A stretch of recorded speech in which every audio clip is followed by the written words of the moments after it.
AP ముఖ్యమంత్రి నారా చంద్రబాబు నాయుడు పోలవరం ప్రాజెక్టును సందర్శించారు.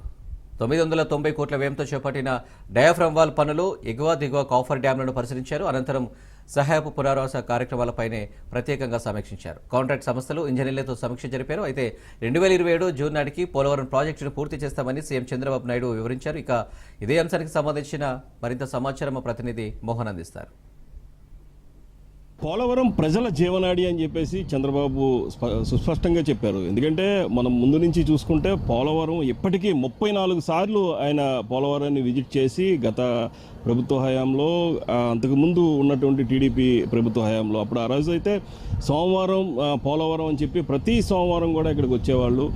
ఈ నేపథ్యంలోనే ఈరోజు ఉదయం నుంచి కూడా ఇక్కడికి వచ్చి ఉదయం 12 గంటల 10 నిమిషాలకి చంద్రబాబు పోలవరం ప్రాజెక్టు మన హెలిప్యాడ్ వద్దకు చేరుకున్నారు. ప్రత్యేక హెలికాప్టర్లో వచ్చి అక్కడ నుంచి కూడా ఉన్నటువంటి పోలవరం ప్రాజెక్టు పనులు అన్నీ కూడా పరిశీలించారు. మనం ఇప్పుడు చూసుకోవచ్చు, పోలవరం ఈ డ్యామ్ నిర్మాణం జరుగుతుందో అక్కడ ఉన్నటువంటి హిల్ వ్యూ పాయింట్ వద్ద నుంచి ఇప్పుడు మనం చూసుకోవచ్చు. ప్రతి విషయాన్ని కూడా చంద్రబాబు పరిశీలించారు. అయితే గత ప్రభుత్వంలో ఈ డయాఫ్రమ్ వాల్ సరిగ్గా నిర్మాణం చేపట్టకపోవడం వల్ల ప్రజల ధనం ఇంచుమించుగా 2,500 కోట్లు, 2000 నుంచి 2,500 కోట్ల రూపాయలు ప్రజాధనం నష్టపోయామని, అనుభవం లేక రివర్స్ టెండర్ అని చెప్పేసి రాజకీయ కక్షతోనే ఇదంతా కూడా చేశారు. దానివల్ల ప్రజల సొమ్ము కోల్పోవడం జరిగింది.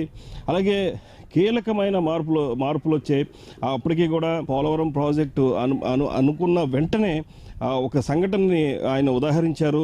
అప్పుడు తెలంగాణలో ఉన్నటువంటి 7 మండలాలు మొత్తం అంతా కూడా 7 గ్రామాలు మొత్తం ఇవన్నీ కూడా అప్పుడు ఏదైతే ఆంధ్రప్రదేశ్ పునర్విభజన బిల్లులో అది ప్రవేశపెట్టడం అనేది నా అనుభవపూర్వకంగా నేను చేసినటువంటి మొదటి సక్సెస్. పోలవరం ప్రాజెక్టు నిర్మాణంలో ఫస్ట్ స్టెప్లోనే సక్సెస్ సాధించాను. అఖండ గోదావరిలో ఈ ప్రాజెక్టు చాలా ముఖ్యమైనది. ఎందుకంటే చాలా సస్యశ్యామలం అవుద్ది, ఇక్కడ పవర్ కూడా జనరేట్ అవుతుంది. ఇదంతా వస్తే ఖచ్చితంగా ఆంధ్రప్రదేశ్ సస్యశ్యామలం అవుతుందని చెప్పేసి ఆయన మరొకసారి చెప్పారు. ఈ నేపథ్యంలోనే రైట్ మెయిన్ కెనాల్ అప్పట్లోనే నేను ప్రభుత్వంలో అప్పుడే పూర్తి చేశాను. అలాగే లెఫ్ట్ మెయిన్ కెనాల్ కూడా పూర్తి చేసేటట్లు చేశాను. అలాగే ఇప్పుడు పరిస్థితి చూస్తే చాలా బాధగా ఉంది. ఎందుకంటే నేను చేసినటువంటి ఆ ప్రాజెక్టు పనులన్నీ కూడా వేస్ట్ అయినటువంటి సిచ్యువేషను. ఏదైతే మొన్న నేను మళ్ళీ గవర్నమెంట్ ఏర్పాటు చేసిన తర్వాత ఎక్స్పర్ట్ కమిటీని కేంద్రం నుంచి తీసుకొచ్చి కేంద్రం వాళ్ళు పంపించిన దానికి ఎక్స్పర్ట్ కమిటీ అంతా కూడా స్టడీ చేసి డయాఫ్రమ్ వాళ్ళు ఇప్పుడు ఉన్నదాన్ని సరిచేయచ్చా అని చెప్పేసి చాలా స్టడీ చేసాం. అయితే సరిచేయడానికి పనికిరాదు, ఖచ్చితంగా ఇది కొత్తగా కట్టుకుంటేనే మంచిదని చెప్పేసి ఆయన చెప్పారు. ఈ నేపథ్యంలోనే ఈ రివర్స్ టెండర్ పేరుతోనే ఈ డయాఫ్రమ్ వాల్ని రాజకీయ కక్ష సాధింపులో భాగంగానే ఇదంతా చేశారని చెప్పేసి చెప్తున్నారు. ఇప్పుడు మళ్ళీ నేను శరవేగంగా పనులు అధికారులందరికీ కూడా ఒక టార్గెట్ ఇచ్చాను. ఖచ్చితంగా వాళ్ళు డిసెంబర్ 31 ఈ సంవత్సరానికి డయాఫ్రమ్ వాళ్ళు ఖచ్చితంగా అయిపోవాలని చెప్పేసి చెప్పారు. అయితే నేను ఎట్టి పరిస్థితుల్లో డిసెంబర్ కల్లా సరే కంప్లీట్ చేయాలి, డయాఫ్రమ్ వాల్ మళ్ళీ ఇచ్చేయాలి. ఎందుకంటే గతంలో గిన్నీస్ రికార్డు స్థాయిలో కూడా ఈ కాంక్రీట్ వేసి డయాఫ్రమ్ వాల్ని పూర్తి చేశాను. దాన్ని వేస్ట్ అయింది కాబట్టి ఇప్పుడు మళ్ళీ ఏదైతే డిసెంబర్ నెలాఖరులోపు ఖచ్చితంగా ఇవి పూర్తి చేస్తానని చెప్పేసి చెప్పారు. అలాగే మిగిలిన పనులు ఏదైతే కెనాల్లోకి వాటర్ పంపించడానికి మాత్రం ఎట్టి పరిస్థితుల్లో డిసెంబర్ 31 26వ సంవత్సరాన్ని 2026వ సంవత్సరంలో ఖచ్చితంగా నేను వాటర్ ఇస్తానని చెప్పేసి అన్నాను. అయితే జూలైకే అధికారులకు మైల్ స్టోన్ పెట్టాను. అధికారులు మాత్రం డిసెంబర్ కంప్లీట్ చేస్తామని చెప్తున్నారు.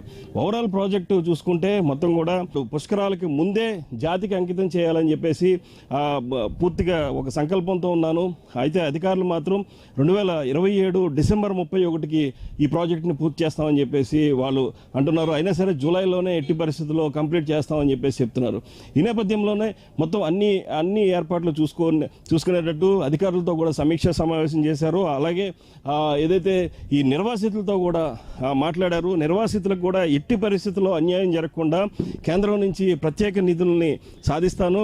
ఎవరికి కూడా అన్యాయం జరగకుండా ప్రతి నిర్వాసితుడికి పోలవరానికి కూడా న్యాయం చేస్తానని చెప్పారు ఆయన. ఎట్టి పరిస్థితుల్లో కూడా మరొక 2 ఇయర్స్లోనే పూర్తిగా ఈ ప్రాజెక్ట్ని కంప్లీట్ చేసేసి జాతికి అంకితం చేయడానికి అన్ని ఏర్పాట్లు చేశామని చెప్పేసి ముఖ్యమంత్రి చంద్రబాబు చెప్పారు. కెమెరా పర్సన్ రామకృష్ణతో Mohan, Raj news, Polavaram hill view నుంచి.